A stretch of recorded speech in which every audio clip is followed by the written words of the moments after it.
আসসালামু আলাইকুম ভিউয়ার্স। আশা করি আপনারা সবাই ভালো আছেন। সামনে কয়েকদিন পর ড্রাগন গাছের ফুল চলে আসবে। তাই এখনই সময় ড্রাগন গাছের যত্ন নেওয়ার জন্য। আজকে এই ভিডিওতে আমি দেখাবো ড্রাগন গাছে কি যত্ন নিলে সামনের সিজনে প্রচুর ফুল আসবে। এই সময় ১ম কাজটি হচ্ছে গাছে টিপিং করা। এটা হচ্ছে গাছের মাথার অংশ থেকে ২-৩ ইঞ্চি কেটে দেওয়া। এটা করলে গাছে তাড়াতাড়ি ফুল চলে আসে। এটা করতে হবে যে ডালের বয়স প্রায় ৬ মাসের প্লাস হয় ওই ডালগুলো করতে হবে। কচি ডালে করা যাবে না এই কাটিংটি।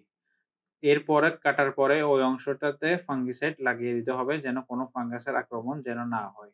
এরপরে কাজটি হচ্ছে গাছের নিচের অংশ থেকে কোনো ডালপালা গজালে ওগুলা পূরণ করে দিতে হবে। এই সময় নতুন ডালপালা গাছে আসতে দেওয়া যাবে না। কারণ গাছটাকে ফুলের উপর ফোকাস করতে দিতে হবে।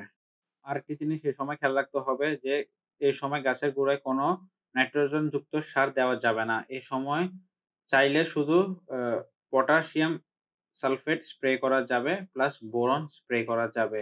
আর ফুল-ফল আনার জন্য কোনো পিজিয়া স্প্রে করা যাবে। কিন্তু গাছের গোড়ায় নাইট্রোজেন যুক্ত কোনো খাবার এই সময় গাছের গোড়ায় দেওয়া যাবে না। আরেকটি টিপস হচ্ছে যে, এই সময় গাছে ওভার ওয়াটারিং করা যাবে না। কেন গাছের গোড়ায় অতিরিক্ত পানি জমলে গাছের শিকড় পচে যেতে পারে। আর ড্রাগন গাছ বেশি পানি পছন্দ করে না। বেশি পানি দিলে ফুল আসলে ফুল ঝরে যাওয়ার সম্ভাবনা থাকে।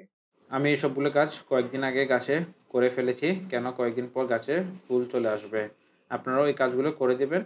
Thank you for watching the video.